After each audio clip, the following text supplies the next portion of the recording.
Good afternoon, everyone. So, welcome. My name is Stan Pugliese. I'm from the History Department here at Hofstra University.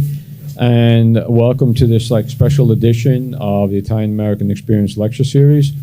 So before I begin and hand over the microphone to my colleague, I just want to welcome everyone. If you are not on the mailing list of the Hofstra Cultural Center, please leave your name in the back with our colleagues. There's the director, Kathleen Collins, and Carol Mallison, and Janine Rinaldi, who for as long as I have been doing this series, which is now 26 years, they have always been very helpful and loyal and efficient and in doing all of the logistics for the lecture series. So I'm very grateful for their help over the past 26 years. This semester we decided to do something a little different, to have informal conversations under the masterful tutelage, let's say, of my colleague, Riccardo Costa, who teaches Italian here at Hofstra University. And this afternoon's special guest is Tom Fontana, and who has made an extraordinary career in writing for television and other media. So let me introduce our host and our guest, Professor Riccardo Costa and Tom Fontana. Afterwards, there will be a Q&A. Please come up to the microphone because the event is being recorded, and this way everybody can hear your questions, okay? Thank you. Perfect. Thank you so much, Stan. Would like again thank everybody for to put this one together, and I would like to thanks also Mr. Fontana, Tom Fontana, which is an icon of writing, TV writing. For a writer myself, being just next to him feels like I don't know where to start from. Well, you'll get over that very quickly. And so it's an honor to have a conversation with you today about your career. And hopefully, it's going to be good for also the student that will be here. They are aspiring writers or just interested in knowing more how television works.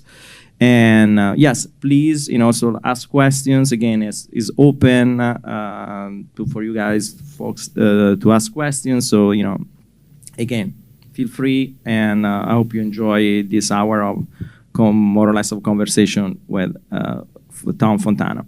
Tom Fontana doesn't need any further presentation. Beside the fact, he wrote television for decades. He started, I would say that probably with odds as being the first really for us writer, the very strong serialized that opened, a different type of genre for television.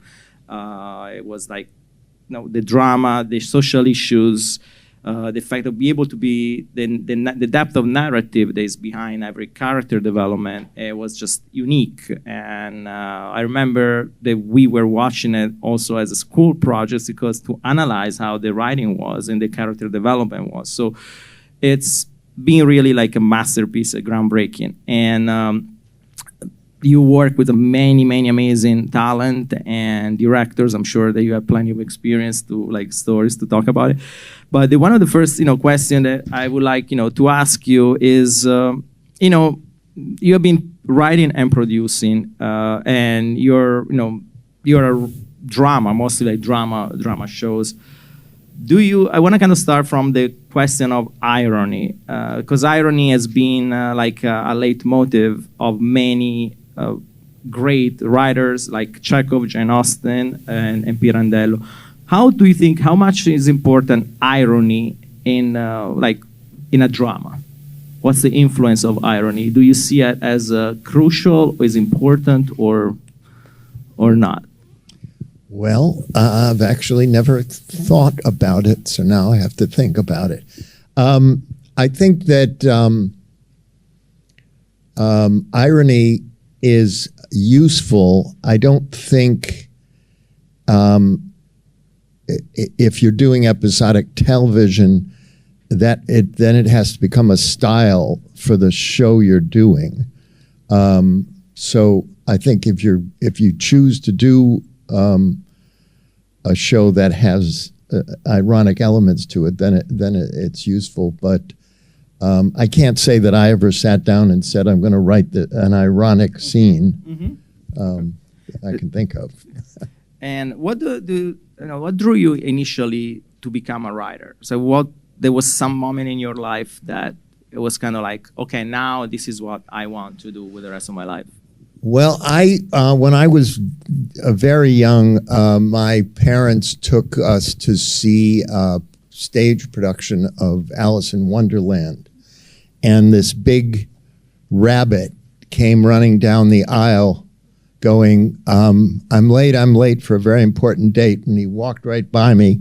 And I was like, wow, because I was like a little kid. And I went home that night and I started writing dialogue, though I didn't know what dialogue was. I just started writing conversations down.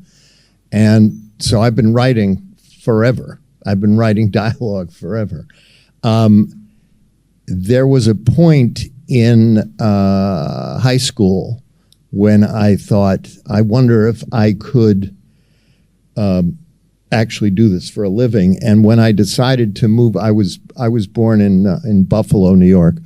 And when I decided I was going to move to New York City to be a playwright, I said to my father, I'm going to move to New York to be a playwright. And he said, what's a playwright? So you can tell that I came from a very literary family. And but they were very supportive of this crazy idea that I had of becoming a playwright. So it started early on. Did you find when you started, which is probably something that many writers feel like your voice wasn't heard, that you were writing but people were not getting it? Yes.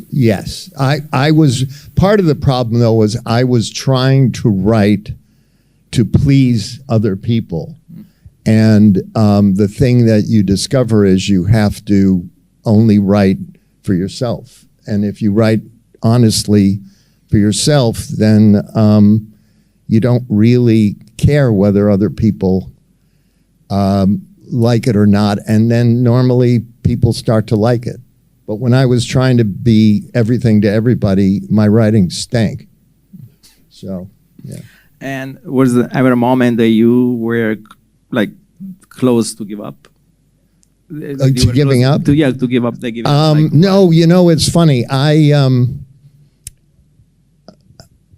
You want to share with us what we're talking about? No, I was admiring the questions that the professor is doing, and then as he was formulating that question, I was saying the same thing to my party, and I said, That's funny. So I was working, I was having a play done at a theater, the Williamstown Theater Festival in Massachusetts, and the artistic director said to me, I don't know why you want to be a writer, you'll never be very good at it. And any person with any intelligence whatsoever would have taken his advice and moved on to another career, but I was too stupid to listen to him, so I just kept writing. Well, actually, you weren't that stupid at all, because you made a great career about it. So. That's right. So I was stupid in the sense that I was absolutely broke. Okay. I hadn't a dime to my name. I was sleeping on people's couches. So if I'd had a brain, I would have switched careers. Well, it's better than the moment you didn't have a brain. So Yeah. You pursue that. Yeah. Exactly. So another question I have, like, which project have you found most challenging as a writer, and why? I think, this is sort of a vague answer in the sense of, I think all of them are challenging in their own way. But Oz was very challenging because it was the first show on HBO, and I was coming from broadcast television, which had a lot of rules and a lot of censorship, and going into working at a place that had no censorship and no rules. And normally you'd think, oh, okay, I mean, this is great, and it was, but what I also felt was an enormous sense of responsibility now that the standards, if you will, were on my shoulders alone. I had to be responsible for a whole possible community of people who'd be working on HBO after that, if you know what I mean. Mm-hmm. I didn't want to screw it up because there was so much trust had been placed in me, and I thought if I screw it up, then the next guy in, who turned out to be David Chase, then he won't get the kind of freedom they're giving me. So I felt a huge amount of responsibility. And you mostly wrote about, and you write about drama, social issues, humanity. It seems like nowadays in television, when you watch the drama shows, because of probably the time that we are, 2024, there's some kind of political things. There are kind of some political issue as well. It's kind of can be abortion, can be civil rights. So there's some kind of aspect political. Do you think that political issues are necessary to build a good drama, or no, really? I think if it's part of the environment in which the characters that you're writing live in, then it's totally justified. I think if you decide you're going to do an issue and you sort of force it onto an episode or onto the characters, then it's going to not feel as authentic. Mm-hmm. Like when I was doing St. Elsewhere, we would do a story about an episode about abortion every single season. But what we didn't do, even though I'm very pro-choice, we never preached to the audience. We never said, this is what you should be believing. We said, here's these people going through this conflict. Make up your own mind. I'm a big believer in not preaching to an audience. I believe audiences are smarter than a lot of TV executives and writers give them credit for. And what do you think, talking about audience, what do you think makes, you actually were talking about before algorithm, which actually, if you like, I would love for you to tell the story about. I was just saying earlier that the world we live in now, or that I live in now doing television, is there's an algorithm that determines if a network or a streamer is going to buy your show. And that is in the first 3.5 minutes. It might not even be 3.5. It might be 3 minutes and 52 seconds or something. If you do not grab the audience in that time, they turn the show off and they never go back to it. That is, to me, the worst kind of rules you could possibly have. But it's the reality that the people who run these studios live with, and so they're letting that determine what the writing should be like. So if you have an explosion or a dead body in the first 3 minutes, they'll be like, great, this is great. You'll have a dead body in the first 3 minutes. That this show's going to be a hit. I don't know. And what do you think, on that vein, what do you think makes a show successful for the audience? What do you think attracts the audience to to follow a show? Well, I think it's characters. I think, we are going to spend time with people that we don't know, and some of them are very bad and some of them are very good. But if they're interesting, then we want to spend time with them. I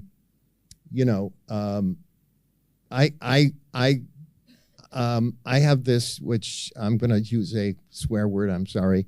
But in my scripts, in the first episode of my scripts, there's always what I call a holy fuck moment. And the holy fuck moment is when something happens that the audience goes, they're watching and they go, holy fuck, did you see that, right? I'll give you some examples, and they doesn't have to be something extreme, but like, for example, in the first episode of Sopranos, Tony Soprano, who's this mobster, is suddenly in the backyard, and there's like, I forget if they're geese or ducks in the pond. And he's like fascinated by geese and ducks or whatever they are. And you go like, wait, a mobster doesn't have that sensibility, but this mobster did. So he became an interesting character. House of Cards, you have Underwood. When you meet him, he's walking down the street and he's talking to the camera and he's talking. And there's a dog, a wounded dog. And you see this wounded dog and you go, oh, he's going to help the wounded dog. Well, what does he do? He kills the wounded dog. And you go, I don't know who this guy is, but I want to know more about him. So it's important to create characters that the audience responds to positively or negatively, but at least they're compelled to keep watching them. And now, your last name says, they're Italian American. And what do you think if the Italian American heritage in your life? Actually, I'm better. I'm Sicilian. Oh, Sicilian. Yeah. Perfect. And did your background heritage, play a role in your writing, and any influence, or when you write a character, what happened when you're writing a character, you're thinking about putting something about your heritage into it? Well, if the character is Italian, then yes. When I did Borgia, obviously most of the characters were Italian, so I was able to put a lot of that in them. Again, you can't force it. I will say this, that I think, I grew up in an Italian neighborhood in Buffalo. We lived above my grandmother's bar.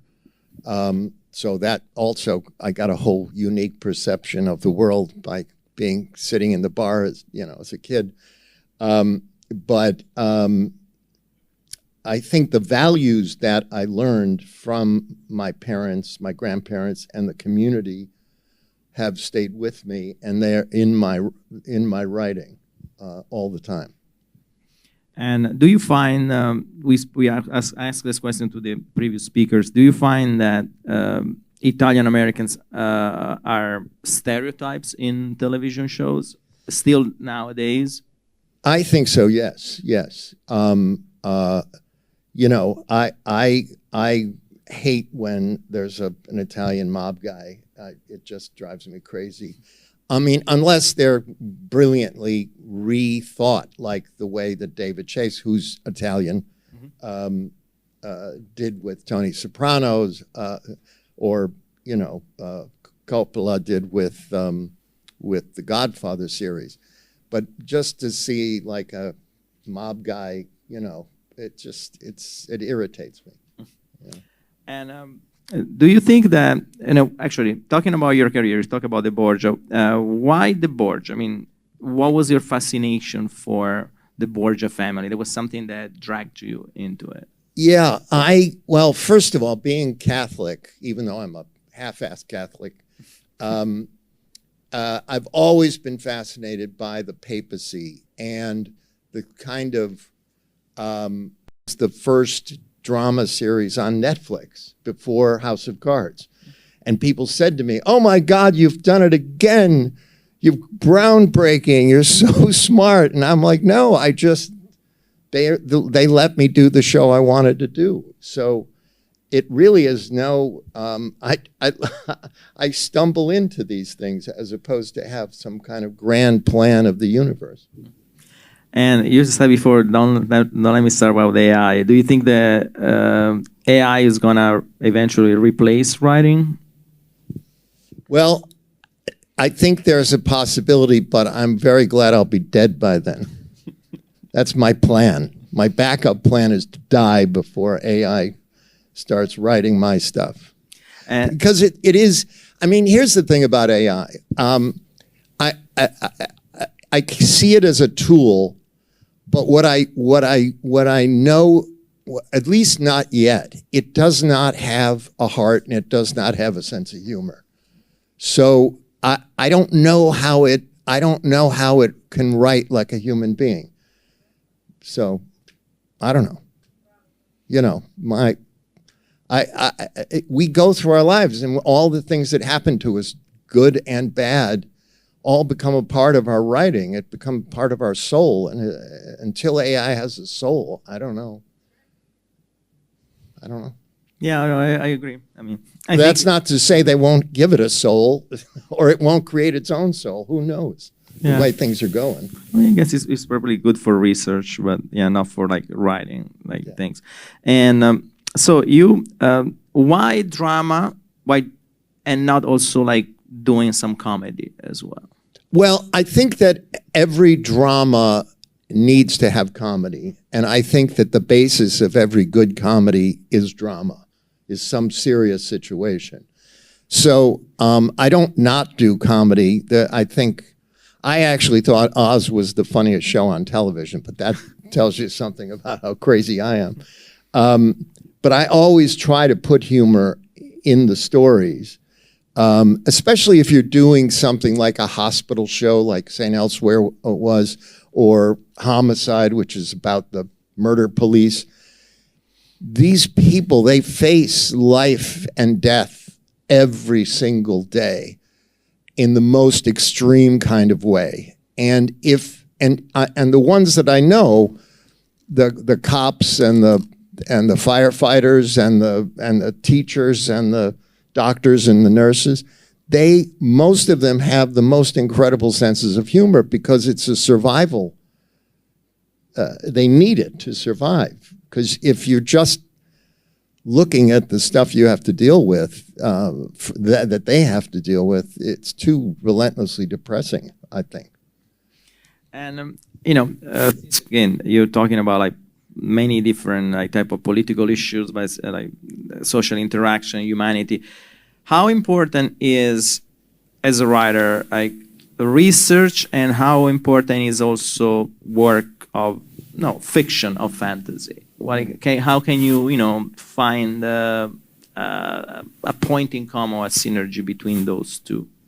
Well, I think as I said, I love doing research. I spent a lot of time going in and out of prisons before I wrote Oz. Same thing with St. Elsewhere. I went to a lot of hospitals. With Homicide, it was based on David Simon's book, Homicide, A Year on the Killing Streets, and which just came out as a graphic novel. So if you like graphic novels, get that book. But we actually had the Homicide unit, the Baltimore Homicide unit was part of our daily consultants. So I think if you want to be authentic, you have to do a lot of research. I also think that you then have to let your imagination run in terms of creating the characters. Because, again, as I said, you have to come up with characters that are compelling, or people aren't going to come back. And what was like the character that you found they're very proud that you created, and a character that you're still now sometimes when you think about it, it's like, I could have done it differently? I'm just flipping them through my mind. I would say I had the most fun writing Cesare Borgia. And again, partially because of the research that I found out about him. I mean, I was looking for a fact that, and I had 30 books about the Borgia family and the Renaissance. And I'm going through these books because I'm looking for something. And I stumble upon a reference that was in Latin in one of the books I was using for research. And it said, Cesare Borgia went hunting with panthers. And I went, he's just the coolest guy on the planet. I mean, I could not have invented the idea of having Cesare Borgia with panthers. So I called up our line producer and I said, can I have a panther? And he went like, I'll work on it, I'll try. So I wrote the scenes with Cesare having a panther. But that's the kind of thing when you're doing research, you find something you weren't looking for that is just like enriches the character so much. In terms of a character that I could have done better, I would say 90% of them. The frustrating thing are the shows where you do a pilot and the pilot doesn't get on the air, because they're like voices that have been stilled too soon.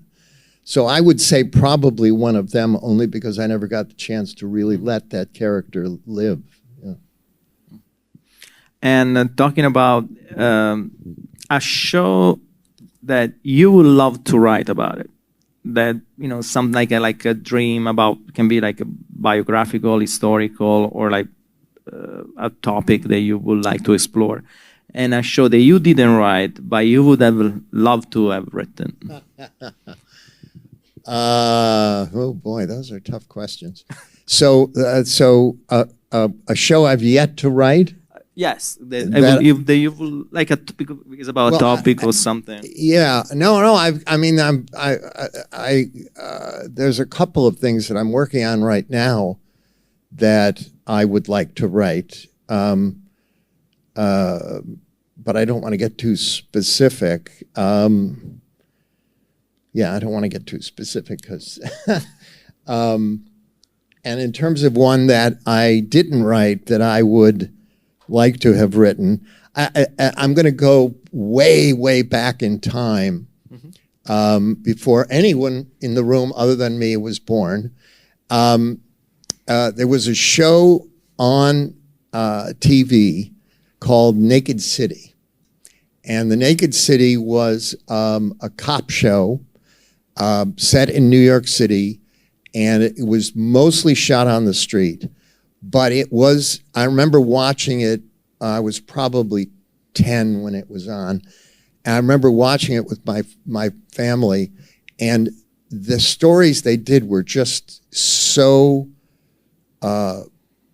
rich and compelling, and it was shot. It was, you know, obviously it was all black and white because everything was in black and white then.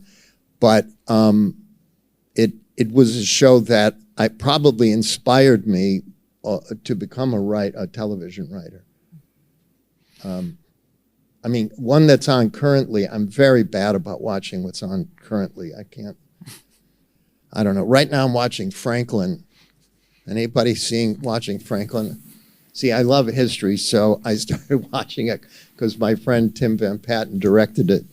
And so far I'm so bored by it, I can't stand it. But I'm hoping it'll pick up. I don't know. Because, Franklin's a great character. It's true. And if Tim ever sees this, it's my favorite show on television, Tim. And the other question I have, like, for a writer, how difficult is to stay away from stereotypes when you describe a character? Because, it's easy to, when you say, oh, you're talking about Italian this, you're talking about Jewish this, talk about black person that. How is difficult to stay away from falling? What I always say to the writers I work with is, if it's your first idea, probably somebody else has already done it. So what you need to do is to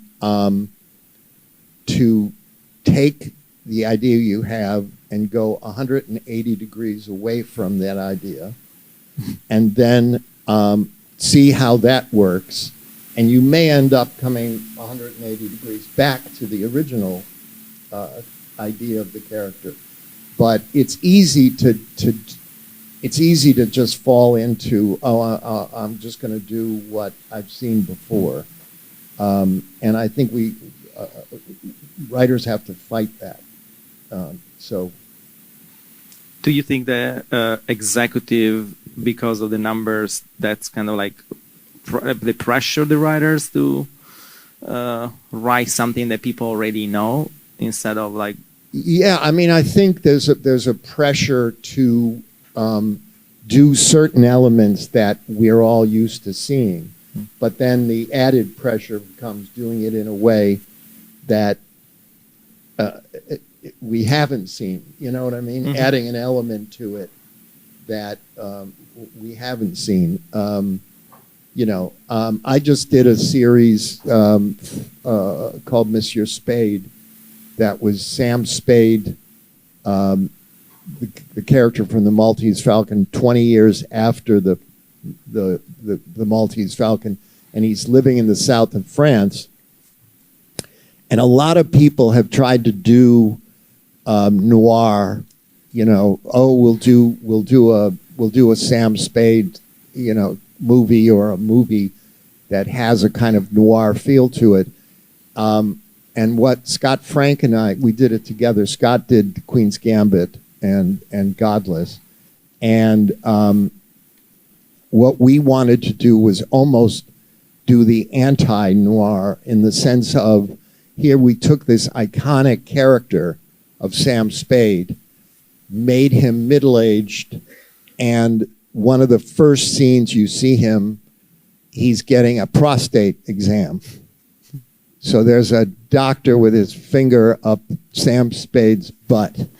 And the idea was to say, we wanted to say, okay, whatever image you have of Sam Spade, think again about who this character might be now, and come on for the ride.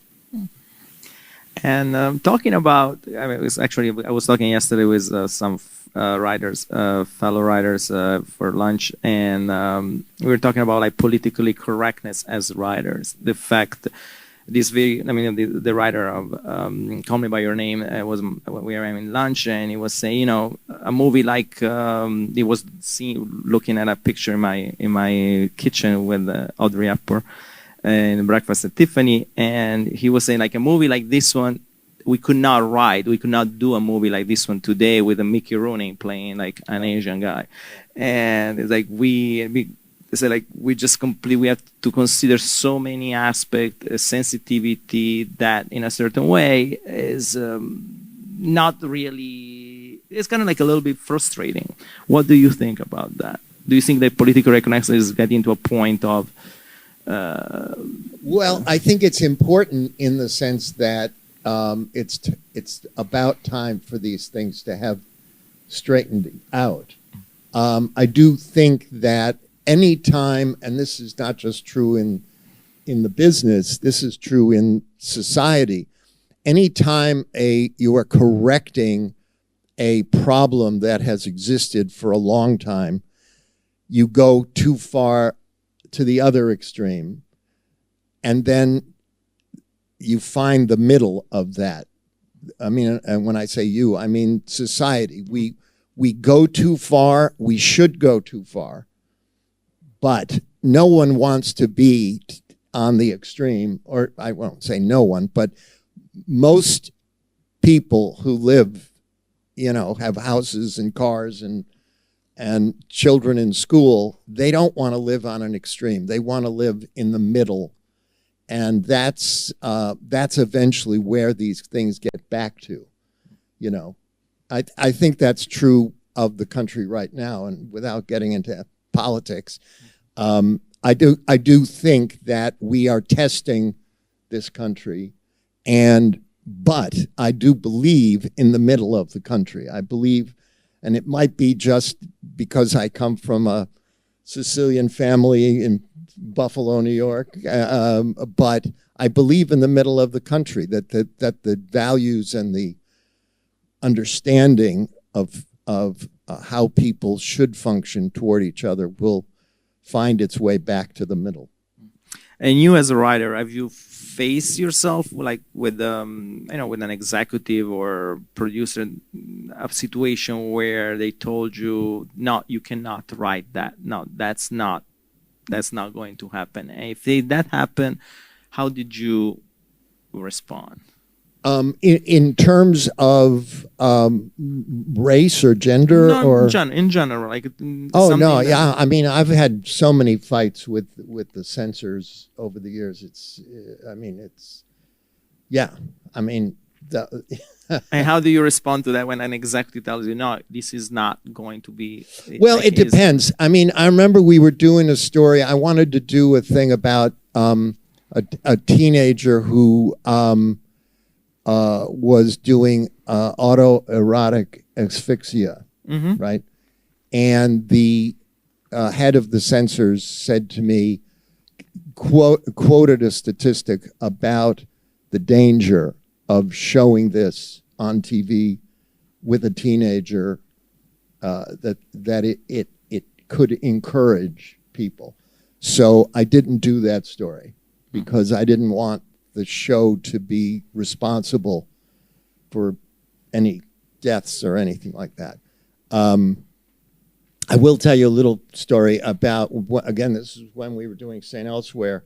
Our censor, the poor woman, she was brand new to the broadcast standards, and she was the nicest, just the nicest person and we just tortured her constantly.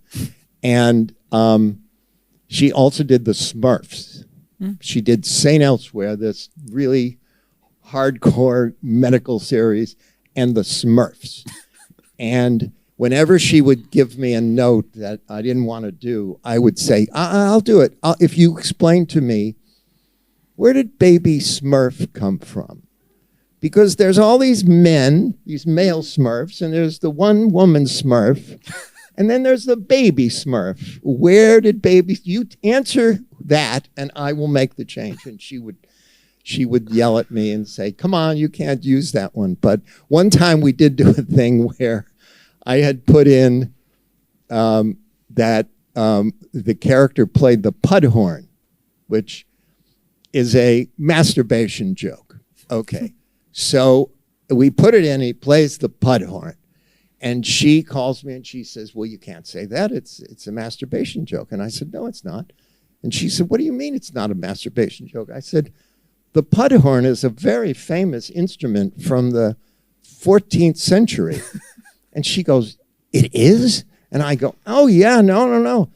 And I had the research, because all the facts in the show had to be, researched.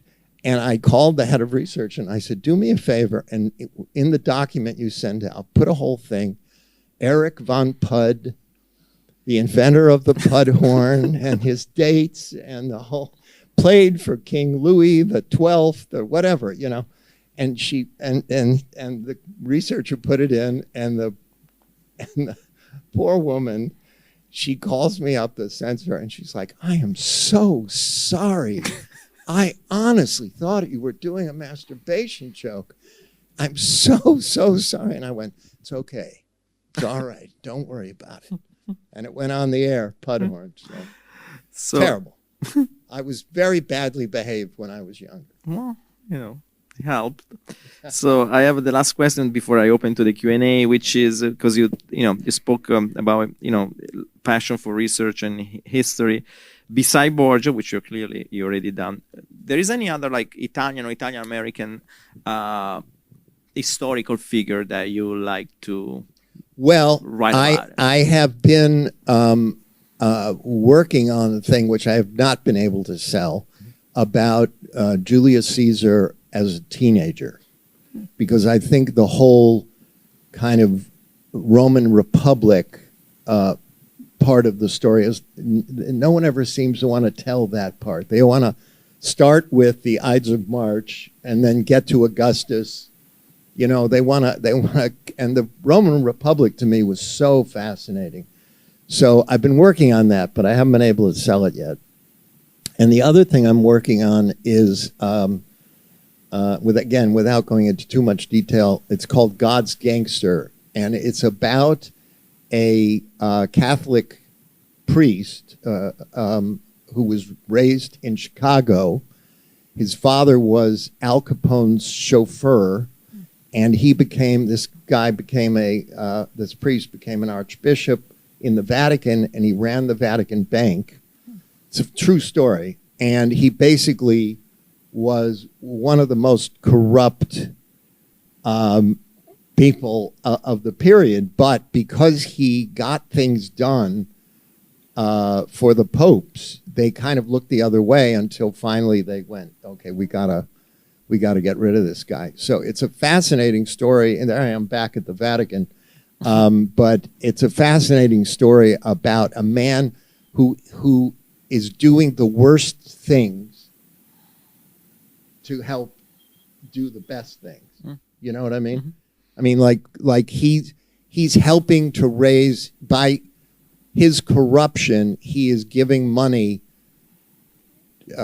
through Pope John Paul II to the Polish underground to get rid of communism in Poland.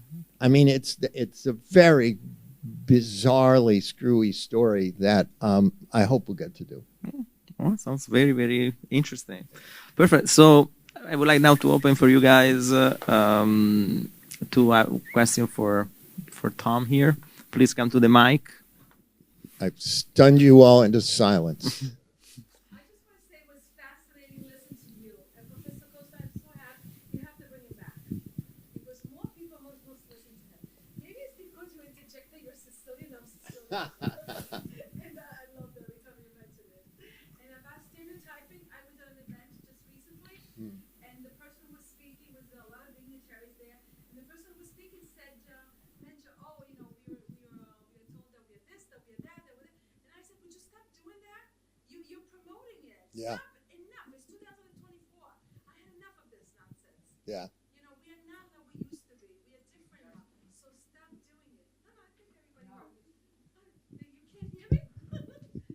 Can you hear me? Oh, it's not recorded. Oh, it's being recorded? Oh my God, I have to start all over again? Okay, I'll just see if I can say that again. You were fascinating. I'm so happy that you were here, and you have to bring him again because everyone should listen to you speaking. And I don't know, maybe it is because you interject the fact that you're Sicilian, and I'm Sicilian. I was born in Sicily, and most of the things that you said, I actually agree with you and everything. And but just recently, I attended to an event. I'm not going to say where, in New York City, and there were a lot of dignitaries. And one of the speakers constantly said, you know, we are. Everybody has said that we are this, we are that, and this other things. And I don't want to repeat the words because it drives me crazy. And I said, stop saying that. This is enough. This is 2024. Enough of this. You know, we are different now. We're more emancipated. You know, we don't work with the like a la valigia di cartone and so on. I said, enough. You know, that's it. Like when people say sometimes, oh, I speak proper Italian. What do you mean proper Italian? It's Italian and it's Sicilian. They're two different languages. Enough, right? Don't you agree? So don't ever say proper Italian. Just say Italian, okay? And if you want me to teach you a class, I'll do that for you, okay? Not a problem. Huh? Ciao, bellissimo. Ti conosco te. And then we have Professor Stanislao Pugliese. I adore Professor Stanislao Pugliese and I adore Professor Costa. And my friends are so happy. And it's so beautiful to see so many students here. I'm going to take a picture of you. At the end, we're going to take a picture with the I'm sorry. Thank you. Hello. Hello. What's your name? I'm Julia. Yeah. Hi. Very nice to meet you. Thank you very much for coming. Sure. I guess my question is, were there any like certain personas or characters that you wrote that you felt you really put yourself into? Like any characters that you sort of found yourself saying, okay, well, what would I do? Or any characters that you just relate to the most? Yeah. Yeah, I mean, I think there's a part of me in every character I've written, and I say that because I have never written a character that was all good or all bad. I don't because I've never met a person who was all good or all bad.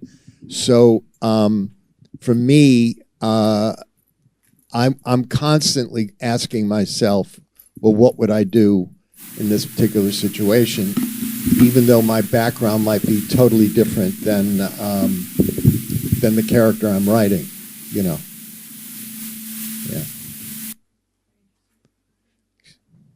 Other questions? Come on, guys. Don't be shy.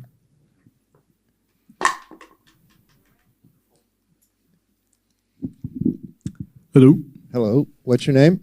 I'm Matt. Matt. I'm kind of an aspiring writer myself. I'm Great. more so a history student, but I kind of write on the side.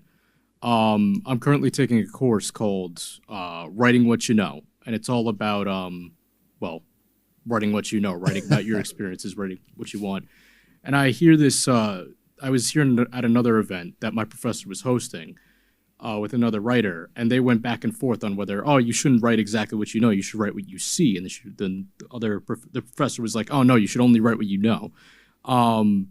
Well, if that were true, I would be writing about old white male TV writers. That would be the only thing I could write. So not to disagree with your professor, but I think imagination has to play a big part of the creative process. So you have to let your mind fly and discover. I mean, think about it. I mean, what if Tolkien had, he would have, no, I can't write that because I have never been to the Middle Earth. You know, I mean, it's kind of, I think you have to let your imagination take you and then and find characters who speak their own language and let them speak and get out of their way. I spend a lot of time like trying to get characters out of a scene and, you know, forcing them to go away, and they won't go. And I finally always go, all right, keep talking. If you're going to keep talking, but it better be good talk. Yeah. Well, thank you. Other questions?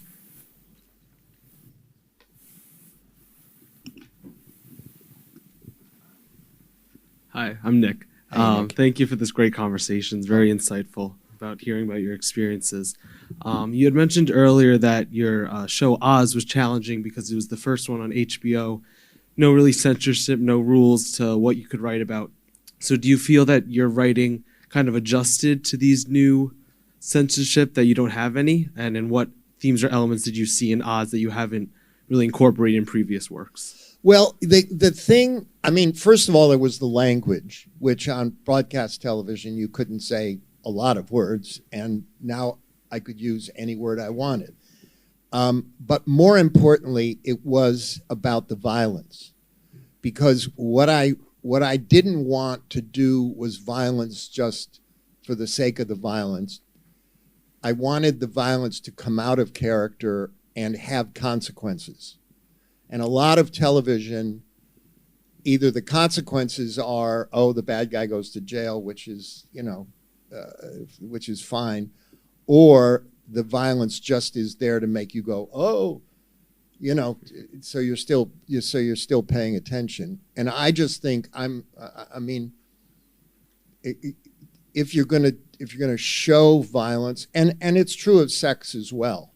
If you're just gonna throw a sex scene in, because I had a friend who was working on a series, and the network basically said you need a sex scene every like 12 minutes, and he was like, okay, and he tried to do it.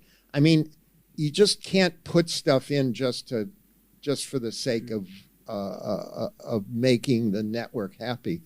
And it all has to come out of character, and it all has to be justified. That's great. Thank you. Thanks. And actually, I have a question for you. Like, it's almost like a joke. Would you ever write a show for Hallmark? A drama show for Hallmark? I don't. I probably not. But you know, hey, listen. You never know. They'd probably want to change it to Hellmark by the time I was done. So. That's a good one. Other questions? Robert?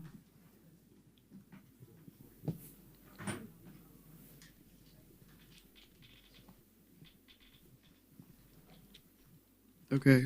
Hi, I'm Robert. My question for you today is you've worked with multiple different genres over your career. Which one is your favorite and why to work with? That's an interesting question. I think anytime there's an institution like a hospital, a homicide unit, or Catholic Church, I'm interested in institutions because they have to have existed before the series started, and they have to be going on after the series ends. So I like the idea of the continuum of life, that I'm just tapping into these characters and these stories at this specific time, but the institution will keep going way past the point where the series ends. I hope that made sense. Okay.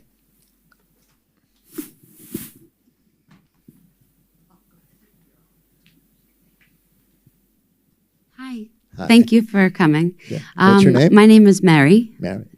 I was wondering if somebody is not familiar with your work and would like to get to know you better, what are some of the pieces that maybe someone should start with? 3 to 5 starters Okay. to get to know you better. To know me as a person? Yeah, your work. I don't know.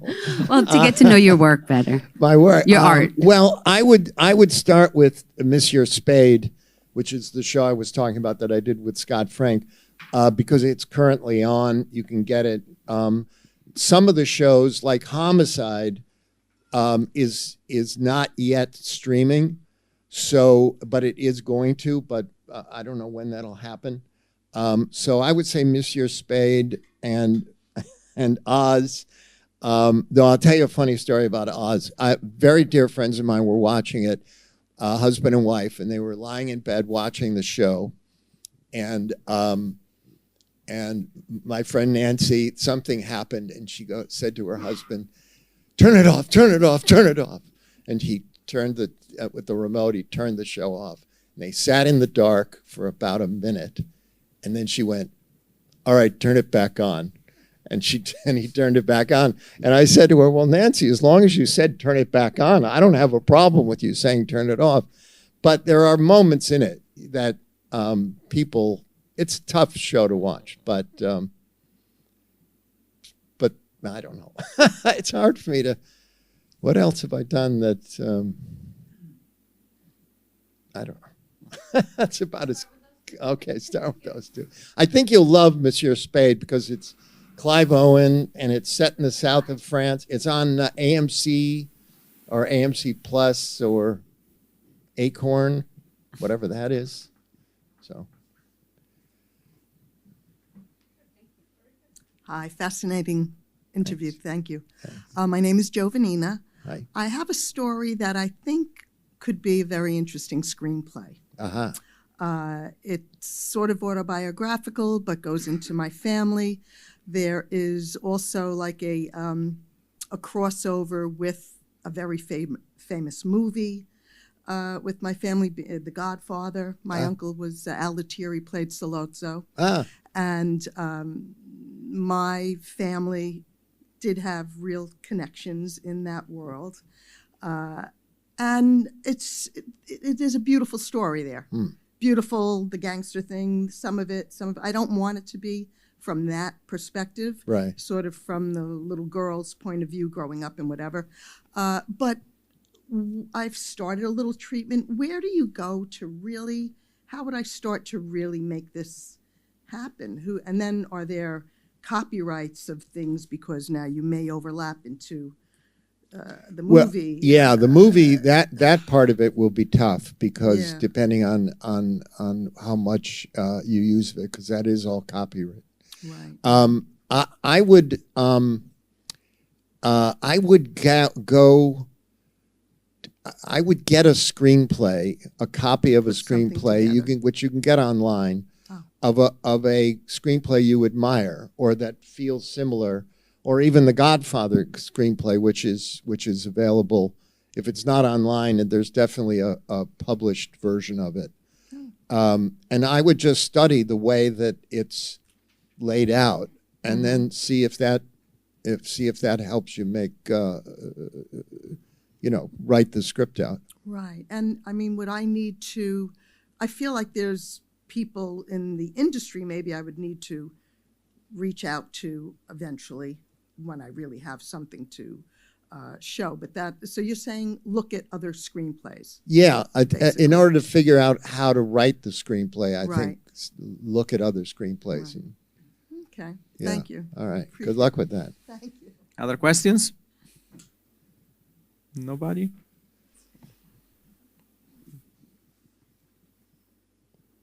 Hello, my name is Lillian Bowe. Hi. Thank you for coming in today. I'm a television major, so this is definitely my cup of tea. But I just want you to speak on one of the pilots that never got picked up for you. You said they were floating on in your head still, and what's your favorite idea that's kind of still up there? That a show I did that never got Picked up, yeah. picked up.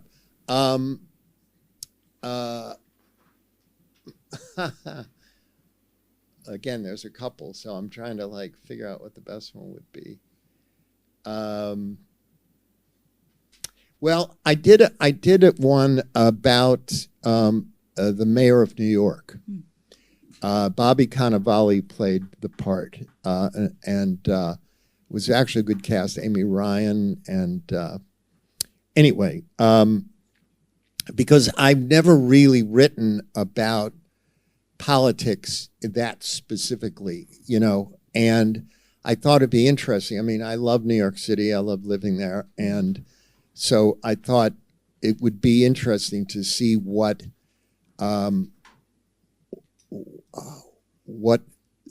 how it worked in the city hall.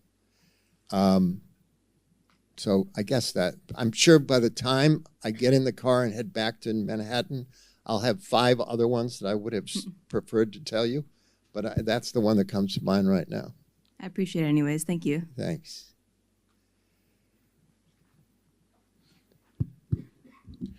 Hi. Hi. My name is Donovan Walter Ellis. I am a resident, or I guess aspiring screenwriter, who's hoping to get into the industry. I know you talked about essentially reading other scripts in order to try and replicate them in your own script writing or structure, but would you say any other tips to kind of break into the industry? It's a very tough question because you have to think of Hollywood, and there's a reason I don't live in Hollywood.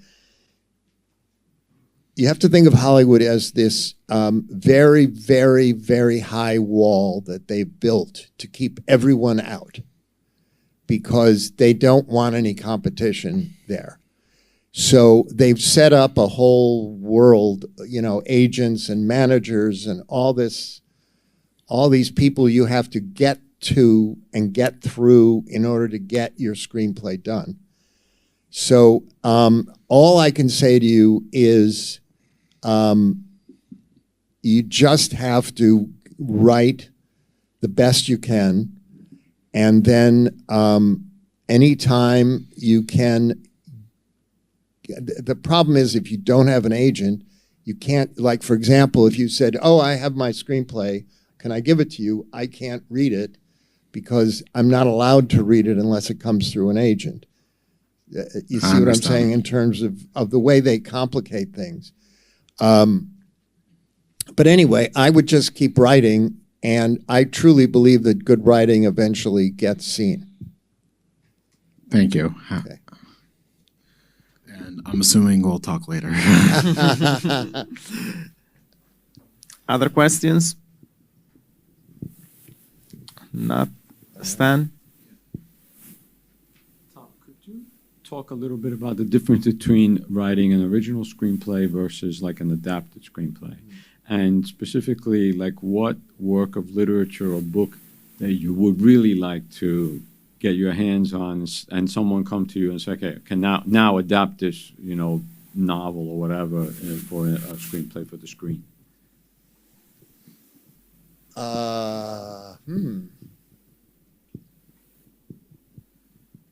Well, I mean, the difference between writing, the hard thing about taking a book, like, for example, a novel, and turning it into a screenplay is the length of time you have in a screenplay to get the whole story out. A novel tends to be very, very elaborate and very long, which is why, you know, I would tend to want to do it as a limited series as opposed to a 2-hour movie.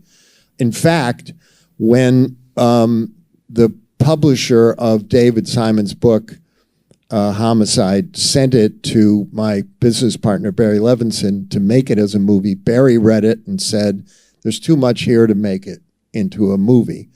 Let's do a series. Because what you don't want to do is lose all the good parts of it. In terms of one that, oh God, again, I'm drawing a blank. I mean, a novel I've read that I've wanted to do. So I can't think of it. Kind of just a historical footnote, right? So Francis Coppola does The Godfather based on Mario Puzo's novel, right? A rare case where the film is much better than the novel itself. Mario Puzo's much better novel, The Fortunate Pilgrim, you know, which all the critics love and say is far superior to The Godfather, actually was made into a film starring Sophia Loren. I didn't even realize until recently. But you can't think of something that you would, let's say, like to cap my career. This would be like a masterpiece that I would want to do. I can't think of a novel. I mean, I'm a huge fan of Chekhov's. And I would love to do something with either one of the plays or the short stories.